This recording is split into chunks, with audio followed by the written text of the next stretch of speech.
July 25, 1944, 6:37 a.m. outside St. Lo, Normandy. The ground trembles like an oncoming storm. Not thunder, not artillery. Engines. Hundreds of them. Across the hedgerow-lined fields, a low metallic growl rolls through the mist. The morning air smells of wet earth, cordite, and hot oil. Birds scatter from the trees as German sentries peer through binoculars, watching dark shapes move behind the smoke curtain. Then the first tank breaks through the fog. Wide tracks chewing into Norman mud, a boxy silhouette, a long 75 barrel pointed straight ahead. A Sherman. The German lieutenant lowers his binoculars and smirks. Amerikanischer Blechpanzer, he mutters, an American tin can. His men laugh. They have seen these tanks burn by the dozen since D-Day. Thin armor, high profile, easy kills for a Panzerfaust. A Tiger eats them alive. A Panzer IV punches through them at 1,000 meters. The Sherman is not feared. It is mocked. And yet they keep coming. Captain Robert H. Wilson grips the edge of his turret as his tank rumbles forward, radio crackling in his headset. The inside of the Sherman is a furnace. Sweat runs down his back beneath his jacket. The engine roars inches behind him, shaking the entire hull. Red 1, advance through the gap. Keep formation, don't bunch up. Outside, the hedgerows loom like walls. Thick, ancient earth packed with roots and stone. The Germans turned them into natural bunkers, threading machine gun nests and anti-tank guns into every bend and hollow. This country is a maze, and every corner hides death. Wilson taps the shoulder of his driver, steady, slow, eyes open. A distant boom echoes to the east. American bombers, thousands of them. The sky has been pounding the German line for nearly an hour. St. Lo is burning. This is Operation Cobra. The breakout. The moment the Allies either shatter the German front or bleed out in the bocage. On the German side, Oberstleutnant Karl-Heinz Becker watches from a reinforced command post carved into a farmhouse cellar. He has served on the Eastern Front. He has faced T-34s in Russia. He has fought British Matildas in Africa. The Sherman does not impress him. He flips through a report. Enemy armor advancing in strength, likely probing attack. He hands it back to his adjutant. Let them come, our pack guns will slaughter them. Outside, his men man 88 anti-tank guns concealed behind hedgerows. Panzer IVs sit hull down behind earthen berms. Panzer grenadiers wait with Panzerfausts tucked under their arms. The line is solid. The Americans are predictable. And their tanks are fragile. Becker pours coffee from a tin cup. The ground vibrates harder now. The sound of engines grows louder, closer. He smiles. The first Sherman reaches the hedgerow. Its dozer blade slams into the packed earth and pushes. The wall crumbles. The tank bursts through like a steel bull. Then another. And another. A whole line of them. Turrets scanning, machine guns chattering, infantry riding on the back decks, boots dangling over the engine grills. German machine guns open fire. Bullets spark off armor, dirt explodes around the tracks. A Panzerfaust streaks from a hedgerow. The warhead slams into a Sherman's side. The tank erupts in flame. The turret hatch flies open. A crewman climbs out, burning. German soldiers cheer. C1 shouts, "Tin cans." But the cheering dies quickly. Because the Shermans do not stop. They spread out. They maneuver. They fire on the move. Inside his tank, Wilson shouts, "Target hedgerow left side, fire." The gunner squeezes the trigger. The 75 roars. The hedgerow explodes in dirt and smoke. A German machine gun falls silent. Good hit, keep rolling. A shell clangs off their turret. The tank lurches. Driver angle right, don't give them a flat shot. The Sherman pivots, tracks grinding, turret swinging as another round fires. This is not a duel. This is a storm. Dozens of Shermans advance in waves, overlapping fields of fire, infantry swarming behind them. Engineers rush forward with explosives, blasting gaps in the hedgerows. Tank destroyers cover the flanks. Fighter-bombers scream overhead. The battlefield is chaos. Smoke, flame, screaming, steel. Becker's coffee spills as a blast shakes the cellar. Reports flood in. Pack 40 knocked out. Left flank overrun. Enemy armor breaking through the orchard. Becker steps outside. What he sees makes his stomach drop. The American tanks are not charging blindly. They are working in teams. One platoon suppresses.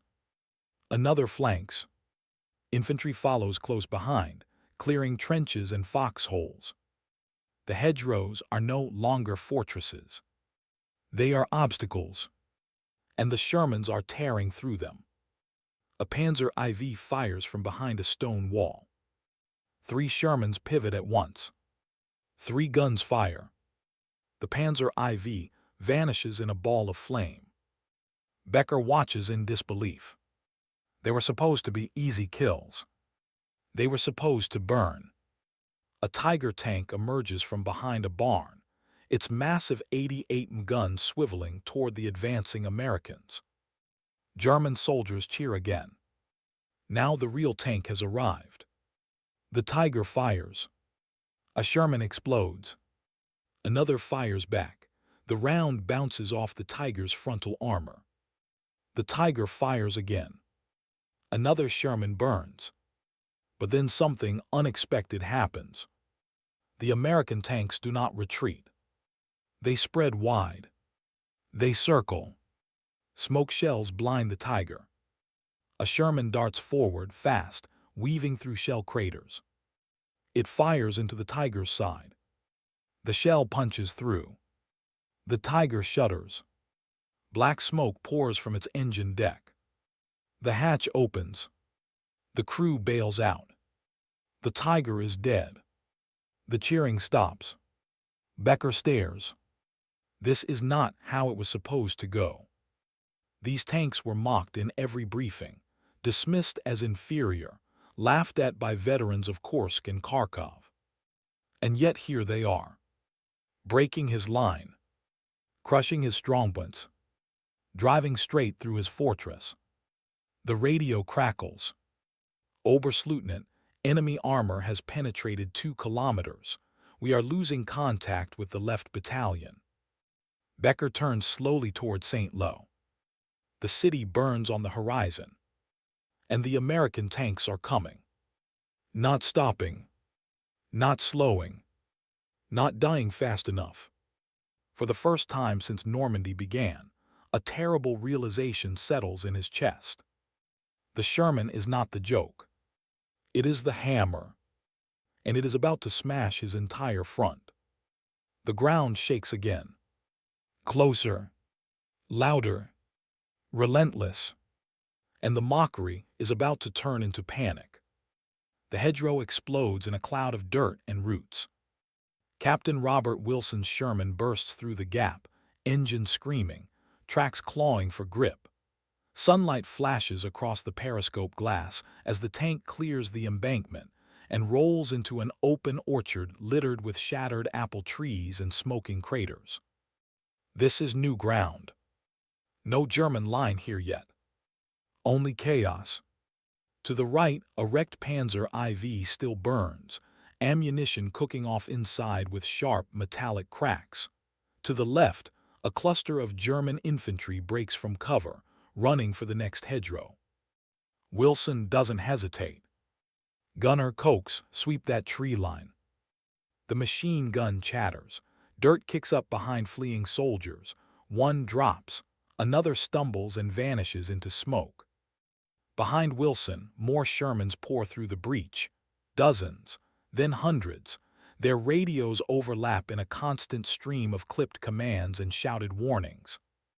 This is the moment the Americans have waited for since D-Day. The moment the German front finally tears open. 2 kilometers away, Oberstleutnant Becker scrambles into a half-track as artillery rounds slam into his former command post. The farmhouse cellar collapses behind him in a plume of dust. His driver floors the engine. The road is clogged with retreating units, horse carts, supply trucks, wounded men stumbling on foot, anti-tank guns abandoned in ditches. Becker slams his fist against the side of the vehicle. Where is the reserve battalion? The radio operator shakes his head. Cut off, Herr Oberstleutnant. American armor is already behind them. Becker stares down the road. Shermans everywhere. Not just pushing the front. They are flooding through it. At the head of the advance, Major General J. Lawton Collins watches from a command jeep parked behind a hedgerow. Dust coats his boots. His field glasses follow the columns of tanks rolling west. The plan is working. Operation Cobra has cracked the German defense wide open. For weeks, American infantry bled against these same hedgerows, every field a fortress, every village a killing ground. But now the armor is free. Vast. Unstoppable. Collins turns to his aide. Get word to Bradley, we're through, push everything we have. This is no longer a breakthrough. This is a rout. German resistance becomes scattered pockets of fury. A PaK-40 anti-tank gun fires from behind a stone wall, knocking out the lead Sherman of a column. The tank erupts, turret hatch flying open. The following tanks don't slow. They swing wide. Flank. Fire. The gun disappears under a storm of high-explosive shells. Infantry leap from their riding positions and storm the position with grenades and rifles. The battlefield moves too fast for the Germans to react. They were trained to hold fixed lines, to anchor defenses, to counterattack with precision. But there is no line now. Only waves of American armor rolling through the gaps. In a shallow trench near a crossroads, Jeffrader Lucas Hartmann grips a Panzer with shaking hands. He is 19. He arrived in Normandy 3 weeks ago. His sergeant shouts, "Wait until they are close, aim for the side." The ground vibrates. A Sherman appears around the bend. Then another. Then 5 more. Hartmann waits. His heart pounds in his ears. The lead tank is less than 50 meters away. He rises, aims, fires. The rocket streaks forward and slams into the side of the nearest Sherman. The tank erupts in flame. The crew bails out, one of them screaming. The sergeant cheers. But the cheering lasts only seconds. The other Shermans turn. Their guns flash. The trench disappears in fire and dirt.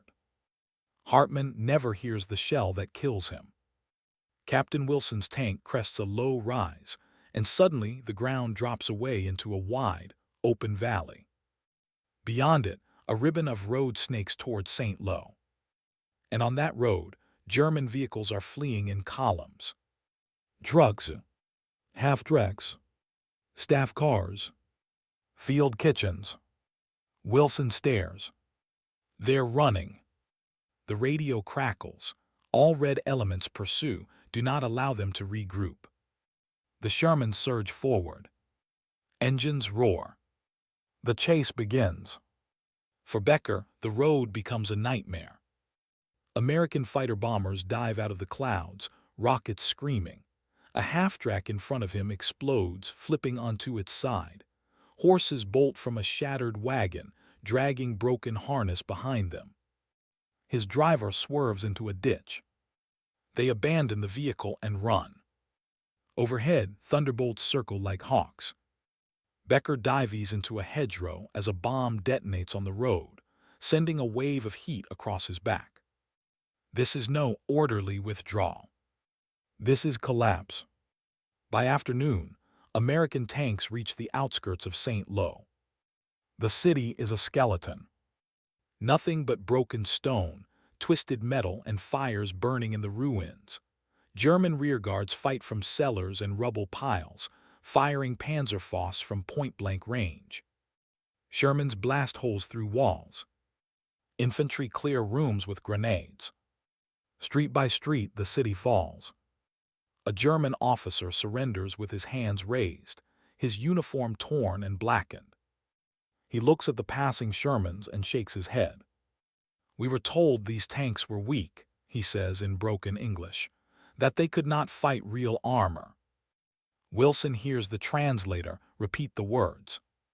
He watches another column of Shermans roll past, their hulls scarred and blackened, their crews grim and focused. "Funny thing about weak tanks," Wilson mutters, "they keep moving." That evening, Becker sits in the ruins of a church outside the city, his unit shattered, his command gone. He stares at a captured American field manual, its cover smeared with blood and mud. The Sherman. Mass-produced. Simple. Reliable. Easy to repair. Easy to replace. Not built to win duels. Built to win wars. For the first time, Becker understands what he is facing. Not just a tank. An industrial weapon. A machine of momentum. A steel tide. And it is rolling straight toward Germany. In the distance, engines rumble through the night. The sound does not fade. It grows. Closer. Relentless. And tomorrow it will be even louder. Because the road to Paris is open. And the Sherman is leading the way. July 26, 1944, 5:12 a.m. south of St. Lo. The fog lifts like a curtain. Rows of Sherman tanks idle along the hedgerows, exhaust steaming in the cool morning air. Crews sip coffee from dented canteens. Infantry tighten boot laces and check ammunition. Ahead lies open country. No more bocage. No more fortress fields. Just roads. And freedom to move. Captain Robert Wilson stands on his turret scanning the horizon. He has not slept. His eyes burn from smoke and dust, but the adrenaline keeps him upright. The Germans are gone. Not regrouping. Not digging in. Running. The radio crackles. All red elements advance at first light. Objective countenances. Maintain speed. Do not allow enemy to establish a new line. Wilson drops into the turret. Driver roll. The engine roars. The chase begins.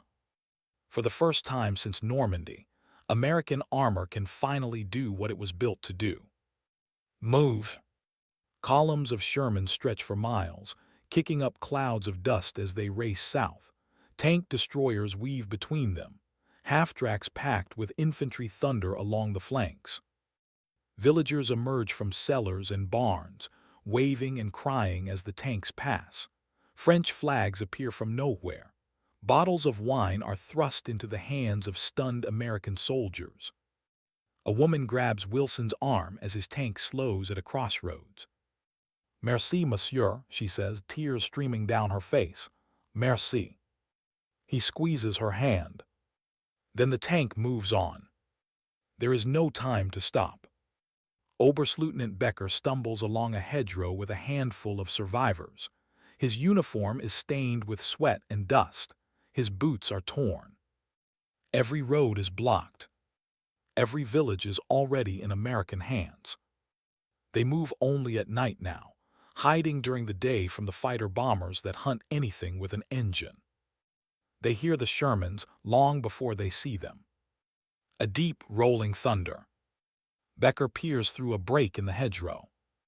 A column of tanks roars past, turret guns scanning the fields, infantry riding on the decks like armored cavalry. White stars flash in the sun. He feels a hollow ache in his chest. The war is no longer something he is fighting. It is something that is sweeping over him. At a crossroads near Coutances, a German rearguard makes its stand. 2 Pak-40s cover the road. A handful of Panzer grenadiers dig in behind sandbags. A lone Panther sits hull down behind a stone wall. They wait. The first Sherman appears. Then another. The Panther fires. The lead tank explodes, flipping onto its side. The pack gun fires. Another Sherman burns. For a moment, it looks like the old pattern. Ambush. Kill. Hold. But then the American column fans out. Smoke rounds billow across the road. Shermans race into the fields on both sides, crashing through fences and hedges.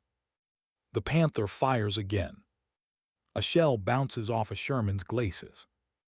The Sherman closes the distance and fires into the Panther's turret ring. The Panther jerks. Smoke pours from the hatch. The crew bails out. The pack guns fire again. Tank destroyers roll forward and answer with armor-piercing rounds. Both guns vanish in fire. The crossroads falls in under 10 minutes. The column never stops moving. Major General Collins receives the report while standing on the hood of his Jeep. Enemy resistance collapsing south of St. Lo. Our armor advancing up to 40 miles per day. 40 miles. In Normandy. A week ago, 5 miles felt impossible. Now the Germans are disintegrating. He turns to his operations officer. They're finished. The only question is how many we can bag before they reach the Seine. By July 28th, the roads are clogged with German wreckage. Abandoned trucks. Burned-out tanks. Field guns pushed into ditches. Entire units surrendering without a fight. Shermans rumble past endless columns of prisoners, helmets hanging from their belts, hands raised in exhaustion. One German officer watches the tanks pass and says quietly to Becker, who stands beside him in the column, "These are not the tanks we were taught to fear." Becker nods. They are worse. That night, Wilson parks his tank in an apple orchard near Avranches. Mechanics swarm the vehicles, replacing damaged tracks and patching armor with welding torches. His Sherman bears fresh scars. A gouge along the turret. A dent near the driver's hatch. But it runs.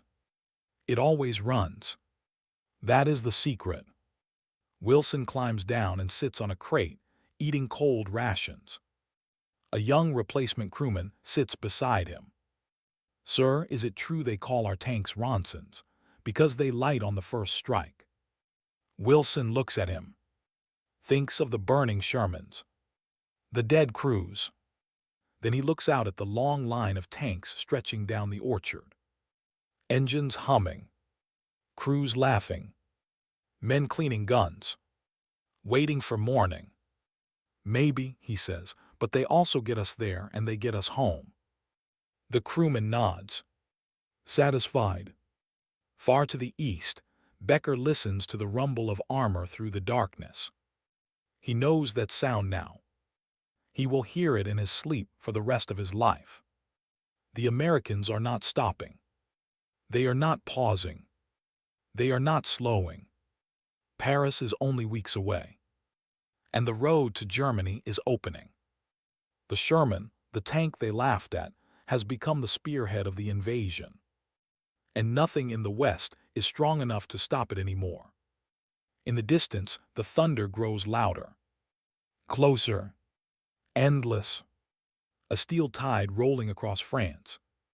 And somewhere ahead, the Germans are trying to build another line. Another fortress. Another illusion of control. But the Shermans are already on the road. And this time, there will be no hedgerows to save them. August 7, 1944, 4:40 p.m. near Mortain, France. The rain comes down in sheets. Mud cakes the road.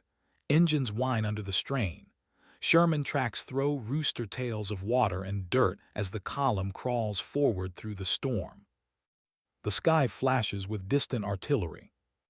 Captain Robert Wilson leans out of his hatch, rain running down his helmet and into his collar. His radio crackles with urgent voices. German armor attacking from the south. Reports of panthers and tigers. This is a counteroffensive. Mortain. Hitler's last gamble in Normandy. Operation Ludwig. The order from Berlin was simple.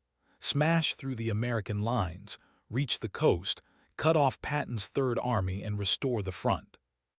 The Germans are not running anymore. They are striking back. Oberstleutnant Becker stands in the ruins of a stone farmhouse overlooking a narrow road. Around him, panthers sit concealed under trees, their long guns trained on the bend in the road. This is the moment they have been waiting for. The Americans are overextended. Their supply lines are long. Their flanks are thin. If the German armor can punch through here, the entire breakout can be reversed. Becker raises his binoculars. Through the rain, he sees them. Shermans, rolling straight into the trap. The first Sherman rounds the bend. The Panther fires.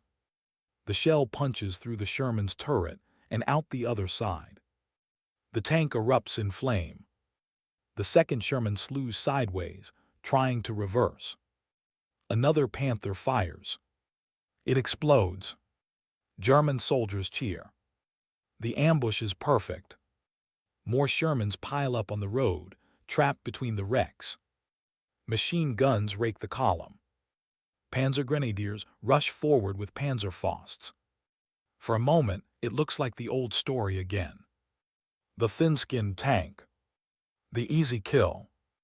Inside his Sherman, Wilson feels the impact as a shell slams into the wreck ahead of him. Driver, back up, back up. The engine howls. The tank lurches in reverse. Gunner smoke now.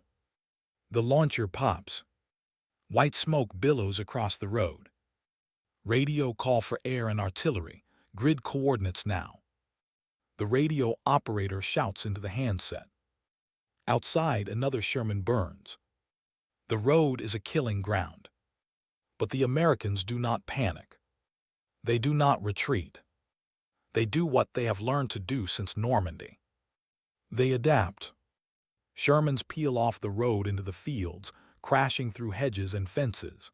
Tank destroyers swing wide, searching for the Panthers' flanks. Artillery begins to fall. Then more. A rolling barrage that turns the fields into a sea of explosions. Becker's farmhouse shakes. A shell slams into the roof. Another detonates in the yard. The Panthers fire again. And again. But now they are visible. Their muzzle flashes give them away. The sky suddenly roars.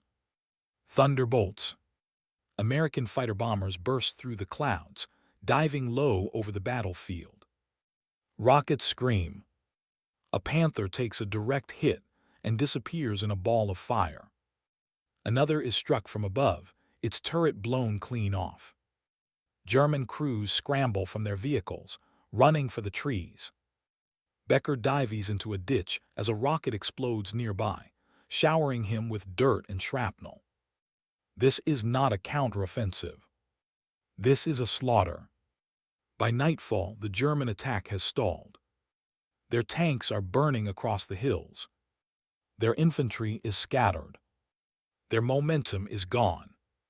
Wilson's column pushes through the wreckage, moving past smoldering Panthers and shattered half-tracks. The road is open again. Becker limps through the forest with a handful of survivors. He looks back at the glow on the horizon. Mortain is lost. Hitler's last throw of the dice has failed. The Americans did not just stop the attack. They crushed it. And now the trap is closing. 2 weeks later, near Falaise, the German army finds itself surrounded. To the north, Canadians. To the south, Patton's armor. To the east, British divisions. The roads are jammed with retreating columns. Shermans block every escape route. They fire into convoys. They smash through roadblocks. They seal the exits. The pocket tightens. From a hill overlooking the chaos, Wilson watches the destruction. The valley below is a graveyard. Thousands of vehicles. Thousands of bodies. The once-proud German army is trapped and being annihilated. He hears a sergeant beside him whisper, "So this is what victory looks like." Wilson nods. But he does not smile, because he knows the road does not end here. It leads east, across France, across the Rhine, and into Germany itself. In the ruins of a village near Falaise, Becker sits among prisoners, hands clasped behind his head. He watches Shermans rumble past, their engines steady, their crews alert. The same tanks they laughed at. The same tanks they dismissed. Now sealing their fate. A British officer walks by and pauses, looking at the wreckage behind Becker. "Hell of a mess," he says. Becker says nothing. There is nothing left to say. The mockery is gone. The disbelief is gone. Only the sound remains. The sound of tracks on road. The sound of engines advancing. The sound of a war that has turned and will never turn back again. August 25, 1944, 6:15 p.m. outside Paris. The city is ringing with bells. From church towers and shattered rooftops, the sound rolls across the streets like a wave. Crowds surge into the avenues, waving tricolors and climbing onto tanks. Flowers rain down on olive-drab hulls. Women kiss dust-covered crewmen. Children run alongside columns of armor, laughing and shouting. Shermans roll beneath the Arc de Triomphe. Engines idle in the Place de la Concorde. The city that lived under occupation for 4 years is free. Captain Robert Wilson stands on his turret, helmet tucked under his arm, staring at the sea of faces. He has not shaved in days. His uniform is stained with oil and sweat. His tank bears scars from Normandy, Mortain, and Falaise. But it runs. It always runs. A French man presses a bottle of champagne into his hands. "Pour la liberté," he says, "for freedom." Wilson nods. "For the boys who didn't make it." They drink. And for a moment, the war feels far away. In a prisoner column moving east, Oberstleutnant Becker hears the bells too. They echo faintly through the countryside. A sound of celebration. Of victory.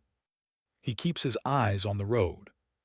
The guards march them past burned-out convoys and overturned guns. The fields are littered with twisted steel and blackened hulks. Shermans stand at crossroads, turrets scanning the horizon. Becker no longer looks at them with anger or contempt, only with a cold, quiet understanding. In a briefing tent outside Paris, General George S. Patton stabs a finger at a map. "The Krauts are on the run," he snaps.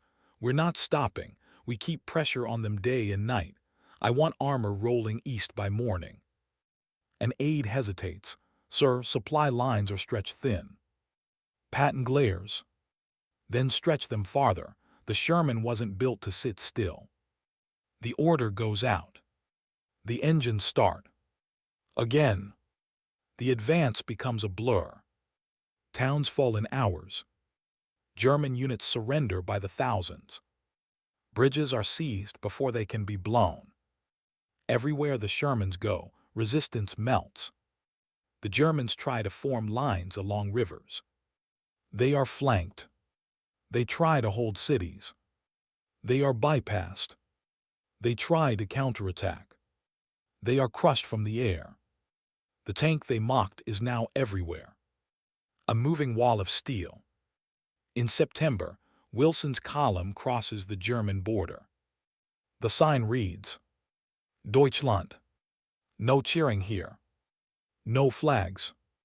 Only empty roads and shuttered houses. The war has come home. German civilians stare from windows as the Shermans rumble past. Some weep, some spit, some simply watch in silence. Wilson looks at the houses, the fields, the forests. He thinks of Normandy, of the hedgerows, of St. Lo, of the moment the line broke. This is where that road led. All the way here. Becker is transferred to a prison camp near the Rhine. From behind barbed wire, he watches American armor cross the river on pontoon bridges. Sherman's first. Always first. He remembers the briefings. The laughter. The dismissive smiles. The confident predictions. They were wrong. Not because the Sherman was perfect, but because it was enough. Enough armor. Enough firepower. Enough speed. Enough reliability. Enough numbers. It did not need to be the best tank. It only needed to keep coming. And it did. In March 1945, Wilson's Sherman pushes through a shattered German town. Rubble lines the streets. The smell of smoke and decay hangs in the air. A sign on a building reads, Berlin 120 km. The radio crackles. Red 1, maintain position. Enemy armor reported ahead.